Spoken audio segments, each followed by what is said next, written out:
Bem-vindos a mais um Condomínio em Pauta. Hoje o assunto é seguro. Como contratar o seguro ideal para o seu condomínio. Nosso convidado mais do que especial, Boris Baer. Prazer ter você com a gente. Como vai, Ricardo?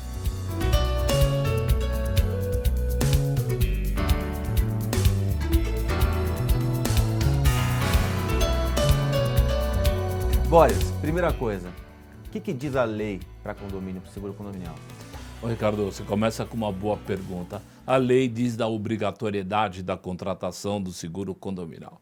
Isso o síndico tem que ter o máximo cuidado, a máxima visão para contratar a coisa bem contratada, porque senão isso pode voltar contra ele. Então, o fato de ser obrigatório, e eu até sugiro sempre que divida isso com o conselho, dá realmente visão do que deve ser feito. A gente sabe que tem algumas diferenças de seguros, né? Tem o básico, tem o seguro completo. Exato. Até pouco tempo atrás, nós vivíamos uma condição basicamente única. As condições gerais do seguro de condomínio eram praticamente iguais de companhia para companhia. Então, essa é a primeira diferença. Hoje, essas condições não são iguais. Critérios de depreciação, reversor de elevador, franquias, já são grandes diferenças, o que merece, sim, comparar mais de uma proposta. Então esse é o primeiro alerta para o condomínio, vamos supor, básico, normal. A já cobertura um primeiro assim. erro que acho que os síndicos cometem é a seguradora não faz tanta diferença. Na Então boa, não pode olhar só a última coluna do preço. Sim, faz diferença de cobertura.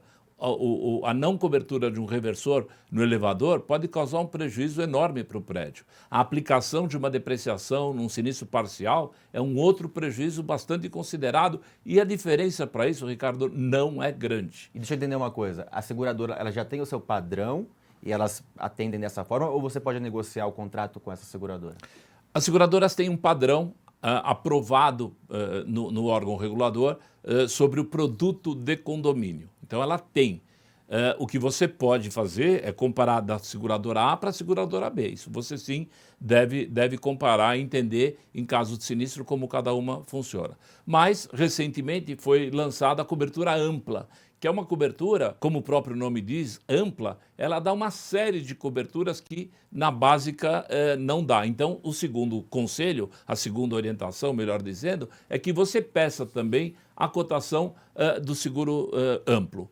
Nos condomínios novos, recém-implantados, é muito mais fácil, porque você não tem o quanto pagou o ano passado. Sim. Nós temos o hábito de olhar assim, bom, quanto eu paguei o ano passado? Está igual, está próximo, tudo bem. Não é assim.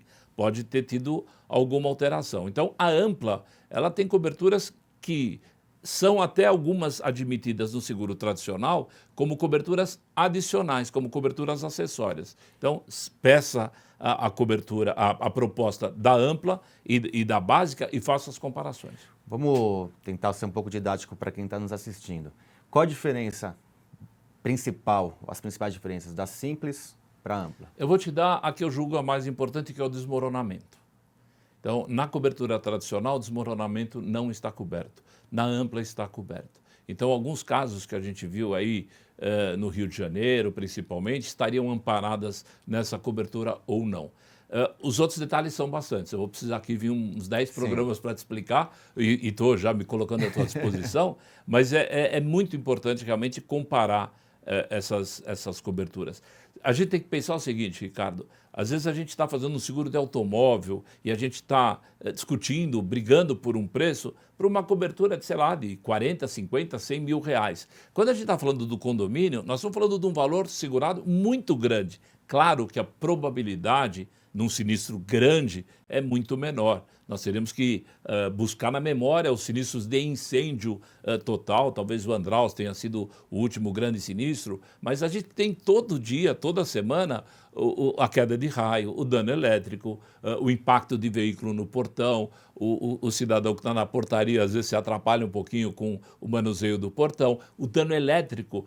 Se você olhar os condomínios antigos, né, a portaria era um interfone de chavinha lá simples e, sei lá, talvez o interfone eram as duas grandes coisas que deveriam ser seguradas. Hoje você vai num condomínio, se for comercial mais ainda, câmeras, portaria. Complexo, né? Muito complexo. Então, o valor que você tem que atribuir também é uma outra responsabilidade. Então, primeiro, buscar uma companhia de seguro idônea, um corretor realmente que entenda do assunto e fixar a responsabilidade de atribuir as verbas é do segurado, portanto, do síndico. Então, não se deixe levar pela última coluna.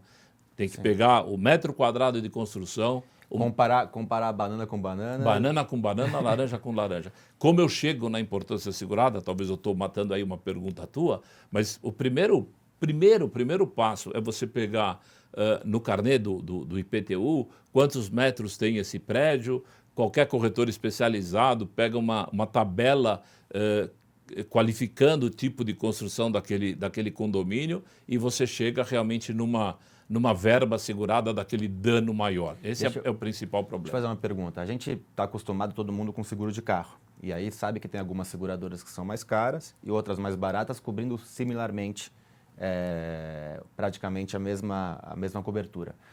No caso de condomínio, as grandes seguradoras também costumam ter um preço diferenciado mais caro? Existe... É mais indicado às maiores seguradoras, mesmo sendo um pouco mais caro? Eu queria que você falasse um pouco sobre isso.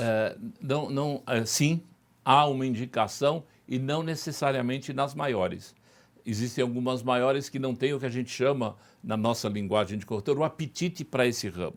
Então você tem seguradora que gosta de fazer seguro de barco, seguradora que gosta de fazer seguro de automóvel, seguradora que gosta de fazer seguro de afinidade de celular, e existem aí 4, 5 companhias que disputam bem o setor de seguro condomínio. E os preços, quando você consegue juntar a cobertura, se assemelham? Eles realmente se assemelham bastante. Tem que olhar aquelas diferenças que eu já te falei de franquia, tal, mas os preços são bastante similares. Normalmente, quando a gente pensa em seguro básico para condomínio, a gente pensa muito em incêndio e pensa muito em raio. Exato. Né? A principal questão que os síndicos têm é sobre a cobertura na parte comum do condomínio e na cobertura da parte individual de cada apartamento. Eu vou pedir para você esperar um pouquinho. Antes de responder, a gente vai chamar um quadro que chama Síndico de Sucesso. Olho na tela.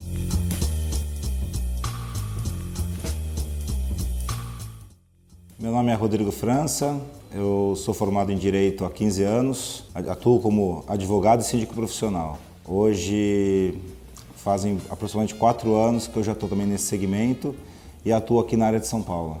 Os condôminos enxergaram a vinda de um síndico profissional para o condomínio de uma forma positiva. Além de conseguir equalizar algumas arestas do condomínio, tivemos muito mais produtividade com relação ao valor arrecadado com os gastos realizados. Nós tivemos aqui uma tranquilidade maior de administração, uma confiança melhor pelos condôminos. O futuro da profissão de síndico profissional ele é bem promissor. Em São Paulo nós tivemos aqui um boom imobiliário. Hoje em dia nós temos muitos condomínios residenciais e comerciais que precisam dessa mão de obra qualificada para tentar atender toda essa demanda e a tendência é que se expanda ainda mais. Bom, estamos de volta. Eu vou chamar um intervalo e o assunto que a gente vai tratar é o que cobre na parte comum e na parte individual dos apartamentos. Ok. Já voltamos.